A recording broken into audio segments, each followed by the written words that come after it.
오늘 우리에게 주시는 하나님의 말씀은 창세기 15장 1절부터 6절까지 말씀입니다. 저와 교독하겠습니다. 이후에 여호와의 말씀이 환상 중에 아브라함에게 임하여 이르시되 아브라함아 두려워하지 말라. 나는 내 방패요 너의 지극히 큰 상급이니라.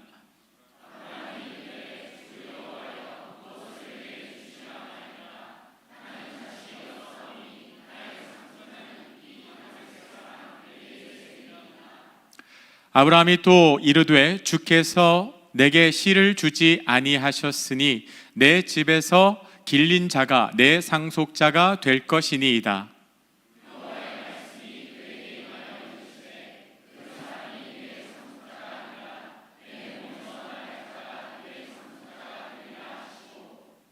그를 이끌고 밖으로 나가 이르시되 하늘을 우러러 뭇별을 셀 수 있나 보라. 또 그에게 이르시되 내 자손이 이와 같으리라.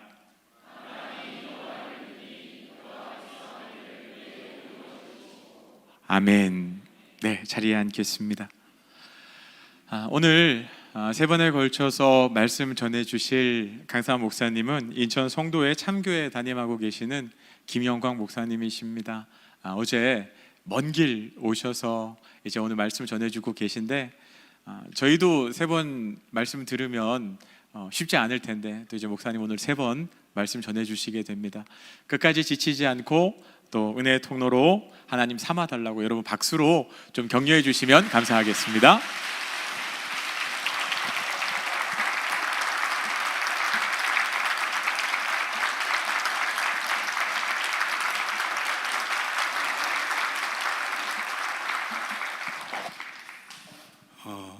세 번 말씀을 전하는 건 크게 어렵지 않은데 생일날 와서 말씀을 전하려니까 이게 굉장히 부담이네요. 예, 이부 예배를 드리면서 참 이렇게 마음이 찡한 것이 있었습니다. 일부 때도 말씀드렸지만 교회 하나가 서는 것이 하나님 앞에 얼마나 큰 기쁨이고 얼마나 큰 가능성이며 그래서 그 교회가 서는 것을 방해하기 위해서 대적이 얼마나 강하게 역사하는지 모르는데 하나님께서 이 교회를 참 사랑하시는 것 같습니다. 생일 축하 말씀으로 아시고 한번 좀 같이 따라해 주셨으면 좋겠습니다. 창원 만나교회는 하나님의 은혜로 잘 되었고 은혜로 잘 될 것이며 은혜로 잘 되고 있습니다. 아멘. 예. 하나님의 은혜로 잘 되었고 잘 될 것이며 오늘도 잘 되고 있는 교회인 줄로 믿습니다. 우리 노한우 담임 목사님 아마 기억하시는지 기억 못하실 것 같아요. 저는 목사님에게 개인적인 은혜를 한번 입었습니다. 한 10년 전쯤인데 그 미목련이 이렇게 분당으로 세미나를 오셨을 때 제가 목사님을 한 나흘 동안 이렇게 모신 적이 있었는데 목사님 신통력이 있으시더라고요. 저를 딱 보시더 이 사람 턱이 비뚤어졌네 그러셨는데 나는 괜찮은데 뭐가 비뚤어졌나 물어봐요. 그랬더니 물어봤더니 이렇게 탕 치시는데 뚝 들어가는 게 소리가 났어요. 저는 그날 처음 알았어요. 내가 턱이 비뚤어진 채로 30년 살았구나. 한 방에 고쳐주시더라고요. 목사님. 이 교회 가운데 하나님께서 특별히 목사님의 은사를 통하여서 교정사역을 오랫동안 이렇게 진행하시고 이렇게 아름다운 주의 성전을 지었는데 앞으로 이 성전을 중심으로 계속해서 교정사역도 또한 우리 마음의 질병을 치유하고 이 창원시를 치유하고 이 민족을 치유하는 그런 전인적인 교정사역이 일어나기를 주의 이름으로 축복합니다. 예, 오늘은 두려워하지 말라라고 하는 제목으로 하나님 말씀 전하겠습니다. 하나님의 지하 운동이라고 하는 책을 쓰신 리처드 범브란트 목사님이란 분이 계세요. 이분이 이제 루마니아가 공산화되었을 때 믿음을 지키기 위해서 14년 옥고를 치르신 분입니다. 감옥 안에서 숱한 고문 당하셨고요. 심지어 강제로 이렇게 약물을 투여당하는 정말 그런 끔찍한 고문을 당하셨는데 이분이 끝까지 믿음을 잘 지켜내세요. 이분에게 굉장히 유명한 일화가 있어요. 아마 여러분도 들어보셨는지 모르겠어요. 리처드 범브란트 목사님이 사형 선고를 받았습니다. 목사님의 믿음이 좀 남다르지만 그래도 사형 선고를 받으니까 얼마나 두렵겠어요. 그럴 때 하나님께서 그 마음을 아셨는지 이렇게 말씀하셨다는 거예요. 사랑하는 종아, 너 성경에 두려워하지 말라는 말이 몇 번 기록되어 있는지 아느냐? 이 말씀에 리처드 번브런트 목사님이 성경을 펴고 처음부터 끝까지 이렇게 정독하면서 두려워하지 말라라고 하는 말이 몇 번이 나왔는지를 이렇게 세봤더니 365번이 나오더라는 거예요. 그때 목사님께서 이 성경 안에 두려워하지 말라는 말씀이 365번 쓰여진 이유는 365일 날마다 두려워하지 말라고 말씀하시는 그런 주님의 음성이구나, 이렇게 받고 이 남은 옥고를 잘 담대하게 이겨내셨다고 하는 그런 일화가 있는데, 오늘 우리가 함께 읽었던 창세기 15장 1절 말씀도 두려워하지 말라는 명령으로 시작하죠. 아까 말씀드린 일화처럼 정말 성경 안에 두려워하지 말라는 말씀이 많아요. 여러분들 잘 아시는 대로 두려워하지 말라, 나는 너와 함께 함이라. 놀라지 말라, 나는 네 하나님이 됨이라. 두려워하지 말라, 내가 너를 구속하였고 내가 너를 지명하여 불렀나니 너는 내 것이라. 너에게는 머리털까지 다 세신 바 되었으니 두려워하지 말라. 너희는 많은 참새보다 귀하다. 뭐 다 일일이 열거하기가 어려울 만큼 참 성경에 두려워하지 말라는 말씀 참 많아요. 여러분, 그 이유가 무엇이겠습니까? 두려워하지 않는 사람에게 두려워하지 말라고 말씀하실 이유가 있나요? 없죠. 성경 안에 그토록 많은 두려워하지 말라는 말씀이 나오는 이유는 그만큼 우리가 너무나 종종 두려워하면서 산다는 거예요. 오늘 말씀도 하나님께서 아브라함에게 두려워하지 말라 하는 말씀으로 시작하는데, 여러분, 두려워하지 않는 사람에겐 이 말을 하실 필요가 있지요? 없지요? 말도 막 헷갈리네요. 여러분들에게는 경사스러운 생일이지만 생일날 설교하는 제 마음이 많이 힘들어서 많이 부담이 돼서 이렇게 말이 조금 헛나와도 여러분 이해해 주세요. 두려워하지 않는 사람에게는 두려워하지 말라는 말을 할 필요가 없어요. 그렇다는 것은 하나님께서 아브라함에게 두려워하지 말라 이렇게 말씀하셨다는 것은 지금 그것이 무슨 이유인지는 몰라도 아브라함이 굉장히 두려워하고 있다는 거예요.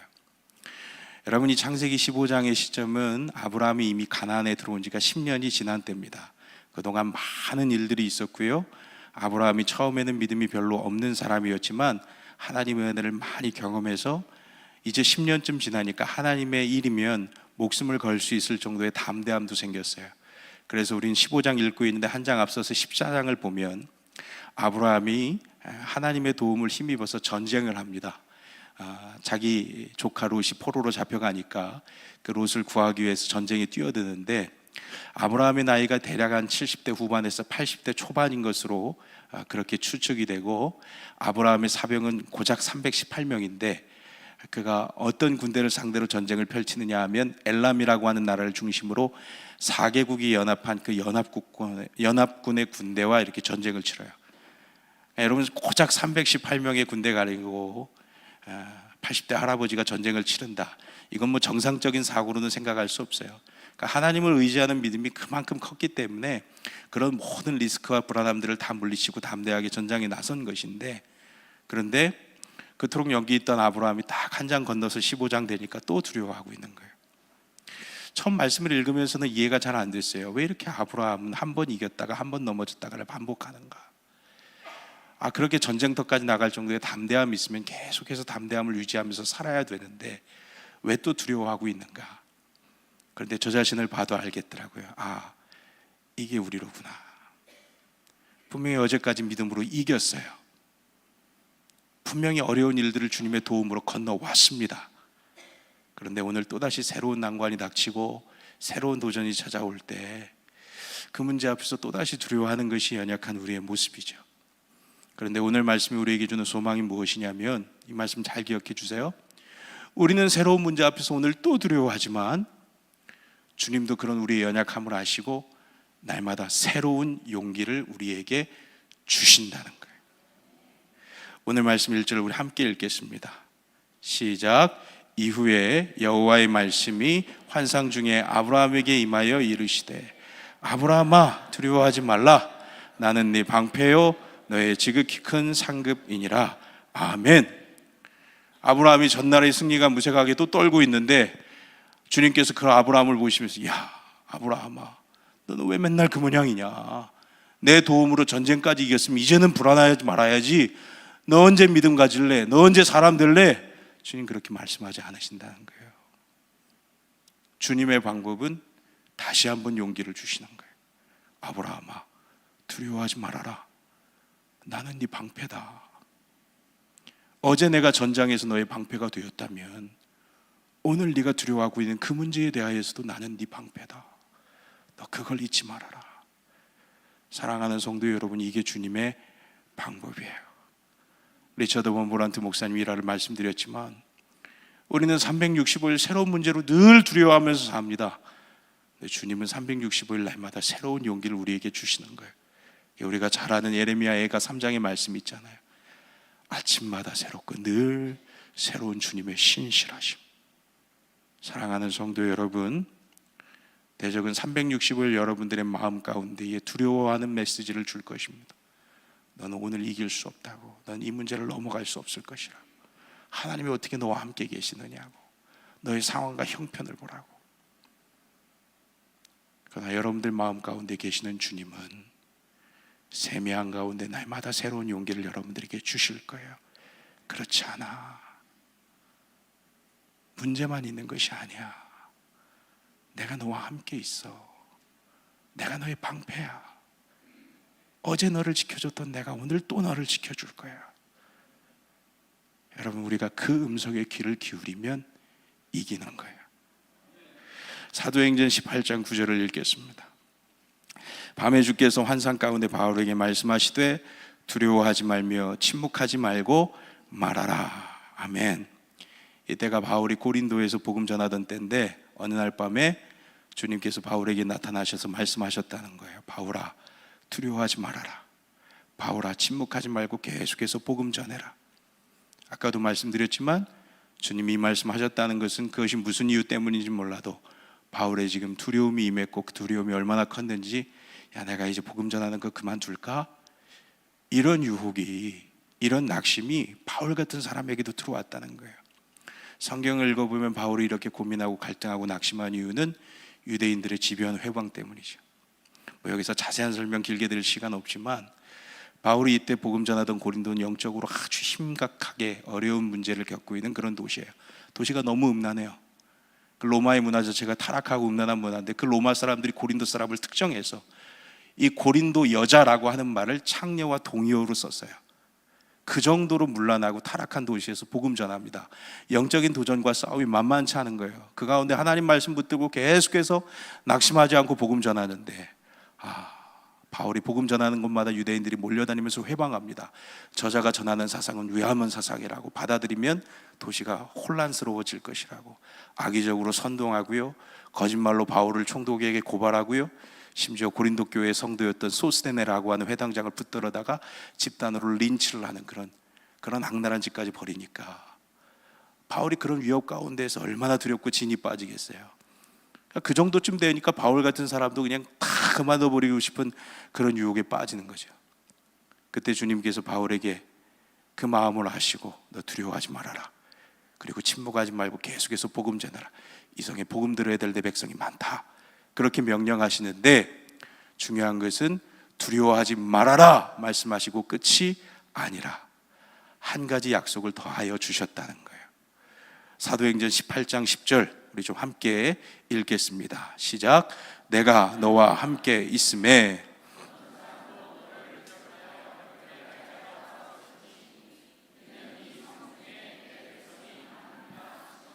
아멘. 따라합시다. 내가 너와 함께 있음에. 그냥 두려워하지 말라 하고 끝이 아니에요. 두려워하지 않아도 되는 이유에 대해서 주님 말씀하시는 거예요. 내가 너와 함께 있다는 거예요. 내가 너를 직접 도울 것이라는 거예요. 내가 너를 직접 보호할 것이라는 거예요. 유대인들이 아무리 너를 비방하고 괴롭혀도 내가 너와 함께 있기 때문에 그들이 결코 너를 막을 수 없다. 주님은 두려워하지 말라라고 하는 명령뿐만 아니라 두려워하지 않아도 되는 그 이유를 바울에게 깨닫게 하시는 것이죠. 사랑하는 성도 여러분, 바울에게 내가 너와 함께 있다고 말씀하시는 주님은 여러분과도 함께 계시는 분이시죠? 여러분 정말 그것을 믿으십니까? 세상에 이보다 더 든든한 말씀은 없더라고요. 성도에게 있어서 성도가 받을 수 있는 가장 큰 위로와 격려가 무엇인가? 길지 않은 목회이지만 경험해 보니까 하나님이 함께 하시는 거예요. 짧은 시간이지만 목회 가운데 아주 잠깐씩 어려움을 겪었는데 참 주님 기가 막혀요. 어려운 때에 정확하게 내가 너와 함께 있겠다는 말씀을 주심으로 부족한 종이 그것을 이겨낼 수 있도록 도와주시더라고요. 제가 이제 2013년에 안산에 이제 교회를 개척했습니다. 우리 노한우 목사님, 하나님께서 이렇게 준비가 잘 된 종은 은총을 부어주셔서 이렇게 교회를 금방 세워주시는데, 저는 뭐 그때 훈련을 받으러 갔던 것 같아요. 그렇게 성도들이 없더라고요. 성도가 없는 교회에 이제 여러 가지로 어려움들이 이렇게 오는데, 어느 날 교회가 침수됐어요. 비 때문에 침수된 것도 아니고 하수관이 터져가지고 침수가 돼서 연회에서 재해교회로, 하수관이 침수가 돼서 재해교회로 선정이 되는 그런 드문 일을 저희 교회가 겪었습니다. 그때가 이제 5월 19일이었고 그 다음 주일은 성령 강림 주일이 되는 거예요. 새벽에 기도하고 잠깐 일 보고 있는데 화물 도착했다고 그러더라고요. 이 교회 이제 뒤에 이렇게 멋있게 배경 이렇게 그 플래카드가 있잖아요, 현수막이.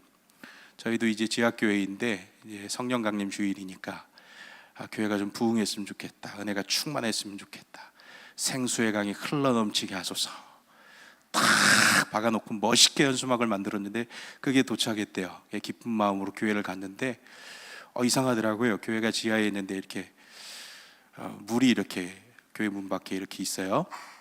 철문을 딱 열었더니 물이 이렇게 쫙 흘러나오는데 한 30cm 정도 물이 차 있어요. 저희가 있던 이제 교회 건물은 2층짜리였고 저희 교회는 이제 창문도 없는 완지하에 있는데 그 옆으로 하수관이 큰 게 지나가고 있었는데 그게 이제 터진 거예요. 그래서 물이 저희 교회 안으로 이렇게 다 흘러 들어왔어요. 뭐 그 얘기를 자세하게 할 수는 없겠지만 저희 교회 1층에 중국집이 있었습니다.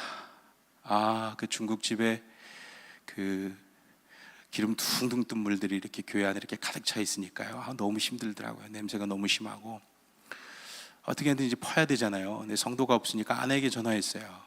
여보 잠깐 교회 와보라고. 교회 문제가 좀 생겼다고. 아내가 교회 와서 교회를 보더니 막 우는 거예요. 뭐 그때는 전화 안 해나 30대 초반이니까 감당이 잘 안 되더라고요. 막 우는데 제가 또 이제 아내를 위로하고 싶잖아요. 그래서 위로하고 싶어서 농담을 던졌어요. 제 특징이 문제가 저는 농담이라고 하는데 받는 사람들이 농담으로 그걸 안 받아요. 아내한테 뭐라 그랬냐면 이렇게, 여보 참 다행이지 뭐야. 내가 원래는 이 현수막에다가 생수의 강이 흘러넘치게 하소서가 아니라 성령의 불로 태우소서 이렇게 쓸 뻔했는데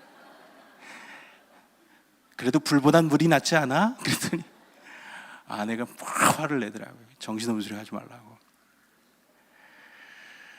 아내랑 이제 밤까지 물을 푸고 뭐 그날은 양수기도 없어서 푸지도 못했어요. 아내 이제 집에 돌려보내고 이제 저는 이제 새벽까지 계속 이렇게 물을 푸다가 그 썩은 물에 이제 발 담그고 기도하는데 마음이 너무 비참하더라고요. 나는 왜 이렇게 목회가 안 될까? 나는 왜 이렇게 우리 교회는 왜 이렇게 일어나지를 못할까? 근데 그때 정말 주님께서 저의 내면에 너무 강력하게 말씀하셨어요. 영광아, 나는 결코 혼자가 아니다. 그 말씀 하나를 주셨거든요. 그 말씀이 얼마나 강력한지요. 같이 물 퍼줄 사람도 없는 개척교회에 가난하고 연약한 목사에게 주님이 그래도 영광아 너는 결코 혼자가 아니야. 내가 너와 함께 있잖아. 그 말씀 주시는데 그 말씀 붙들고 기다렸어요. 그런데 정말 주님이 혼자가 아니라는 걸 가르쳐 주시더래요. 사람들의 도움이 일어나고 요청하지 않은 재정의 후원을 받게 되고 요청하지 않았어요. 그런데 기도하는데 하나님이 마음 주셨다고 와서 헌금 주고 가시고 와서 같이 물 퍼주고 가시고 그래서 한 달 만에 이제 교회를 다시 이렇게 새롭게 깨끗하게 리모델링을 하게 됐는데, 저희 목회 초년에 하나님께서 주신 아주 큰 약속이었어요. 어떤 어려움을 당해도 너는 결코 혼자가 아니다. 제가 지금 이제 목회하는 교회는 어떤 어려움으로 인해서 좀 어려움 가운데 탄생하게 된 교회예요. 제가 뭐 그 사정을 다 여기서 말씀드릴 것은 아니고, 그때 이제 교회 안에 좀 어려운 일들이 있으니까 담임 목사인 제가 좀 미움을 받게 되죠. 진한 미움을 받게 됐어요. 제가 이제 새벽에 맨 앞자리에서 기도를 하면 저를 이제 교회에서 이렇게 몰아내고 싶은 분들이 있는 거예요. 그래서 제 뒤에 3인조로 앉아요.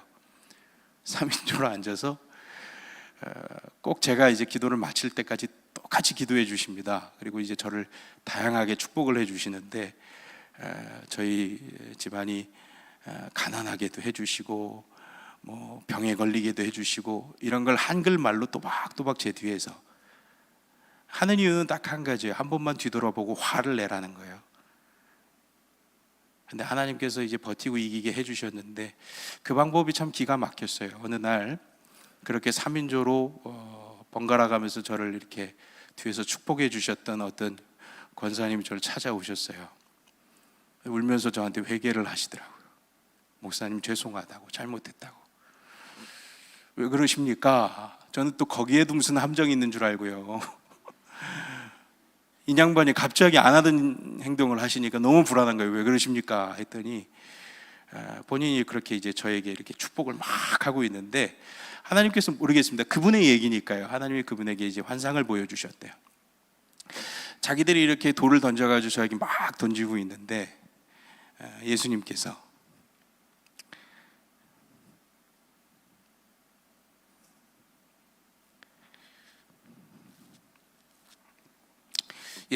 이제 저를 이렇게 끌어안으시고 대신 돌을 맞고 계시더라는 거예요. 그 얘기를 이렇게 저에게 하면서 죄송하다고. 그래서 이제 그분이 이제 저희 교회에 이제 계속해서 같이 출석을 하고 계십니다. 그 일을 경험하면서 제 마음에 또 한 가지 하나님께서 들려주셨던 그 음성을 제가 확인하는 거예요. 이번에도 하나님은 나를 혼자 두지 않으셨구나.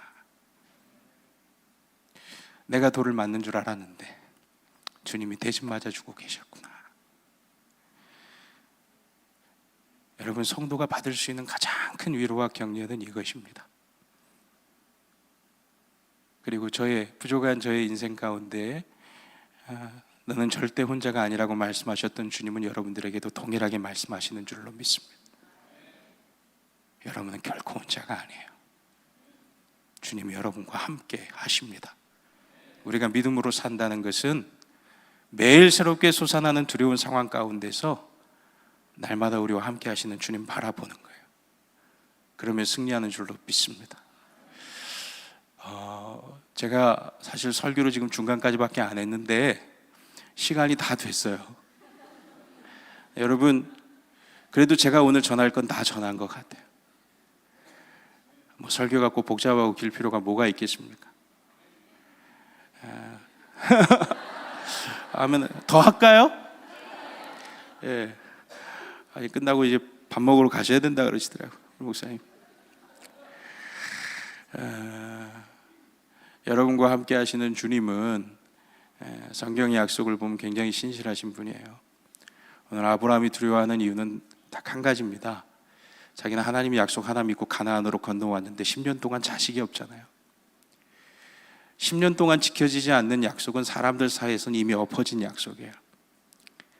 아브라함이 그걸 걱정하는 거예요. 자기는 하나님의 약속 하나 믿고 모든 걸 다 그 약속에 모든 걸 걸고 가나안으로 넘어왔는데 자식을 안 주시니까 그 약속이 무효로 돌아갈까 봐 아브라함의 소망이 흔들리는 거예요. 아마 여러분들 중에도 그런 분 계실 수 있어요. 삶에 소망이 없는 거. 내일이 된다고 달라진다는 게 뭐가 있나? 오늘도 힘든데 내일이라고 이렇게 좋아진다는 보장이 있어야 될 텐데 그런 보장이 없어서 삶이 힘들고, 고민이 되고 낙심이 되시는 그런 분들 계실 거예요. 그러나 여러분 기억하세요. 여러분과 함께 계시는 주님은 참으로 신실한 분이세요. 오늘 우리가 읽은 말씀에 하나님께서 아브라함에게 말씀하십니다. 나는 너의 지극히 큰 상급이다. 여기서 상급이라는 말씀이 원어로 보면 사카르라고 품삯이거든요. 하나님이 아브라함을 종으로 부르셨잖아요. 종으로 부르시고 그 종과 약속하신 품삯이 자식이에요. 여러분, 신실한 주인은 종과 한 그 약속을 어기지 않아요. 품삯을 떼어먹지 않습니다. 하나님께서 아브라함에게 넌 너의 지극히 큰 상급이라고 말씀하신 것은 내가 너와 약속한 거 반드시 지켜준다는 거예요. 비록 10년을 기다렸고 앞으로 15년을 더 기다려서 자식을 얻지만 더뎌지고 늦어지는 것 같을지언정 엎어지지 않는다. 하나님은 신실하신 분이시기 때문에. 사랑하는 성도 여러분, 여러분들의 삶 가운데에도 때때로 나의 타이밍보다 주님의 타이밍이 너무 늦은 것 같고 기도가 너무 길어지는 것 같고 그래서 하나님께 얹은 나의 인생이 허망하게 무너지는 것이 아닐까 하는 두려움이 올 때가 있을 거예요. 기억하세요. 하나님은 약속을 반드시 지키십니다. 더뎌지고 늦어질지언정 엎어지지 않아요. 그것이 나는 너의 지극히 큰 상급이라 말씀하신 하나님의 약속의 뜻이에요. 제가 한 가지만 더 말씀드리고 마치겠습니다.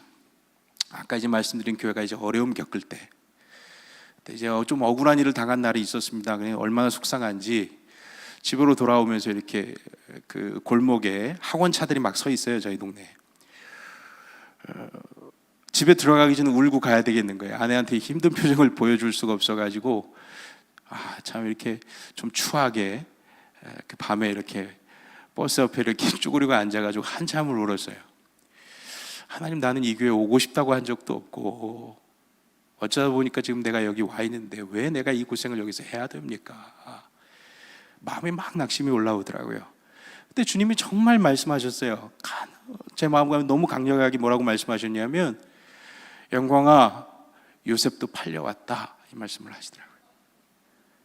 근데 이 말씀을 하는데 제 마음이 확 이해가 됐어요. 팔려오고 자원하여 오고가 중요한 게 아니에요.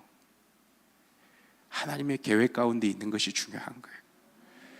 요셉은 비록 팔려왔지만 팔려와 있는 그 13년의 세월 동안 그의 믿음이 쇠하지 않았습니다. 하나님과 늘 함께하며 형통한 삶을 살았어요.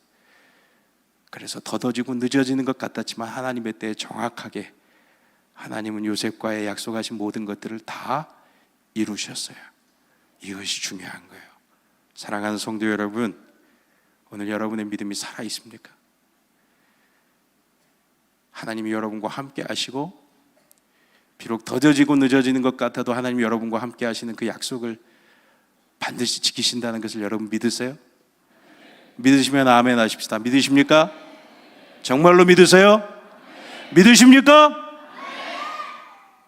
그 믿음만 살아있으면 기다림은 있어도 실패는 없습니다. 오늘 이 약속 한 가지 붙들고 여러분들이 죽어가는 믿음을 주님 앞에 올려드리면서 주님, 이 믿음이 다시 살아나서 주님의 약속이 이루어지는 날까지 이 믿음을 내가 잘 지켜서 주님의 때에 주님의 약속이 이루어지는 것을 반드시 보게 해달라고 우리 그렇게 하나님 앞에 함께 기도합시다.